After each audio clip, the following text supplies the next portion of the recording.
வணக்கம். இன்னைக்கு மருந்துவால் மலை 2/5/2024. இன்னைக்கு வேலைக்கிழமை. இன்னைக்கு மற்ற இடங்களில் அக்னி நட்சத்திரம் 111, கரூரில் வந்து 111 டிகிரி செல்சியஸ், 100க்கு மேலே 13 மாவட்டம். இந்த மாதிரி வெயில். நான் வரும்போது நல்ல வெயில் தான். 3 மணி கிட்டத்தட்ட அங்கேருந்து ஏறினேன். 3:05 இருக்கும். 3:05 போல் ஏறிட்டு இப்போ ஏறி வந்திருக்கேன்.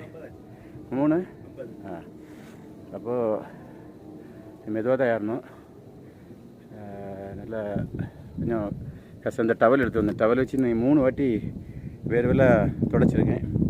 இந்த அளவுக்கு விசர்ப்பு. பாறையெல்லாம் நல்லா ஹீட்டு பழக்கம்தான். மதியம் சாப்பிட்டோம் 4 லிட்டர் தண்ணி இந்த மாதிரி வந்தோம். ஆனால் மலை ஏறதுக்கு பிரச்சனை கிடையாது. ஆனால் பொதுவாக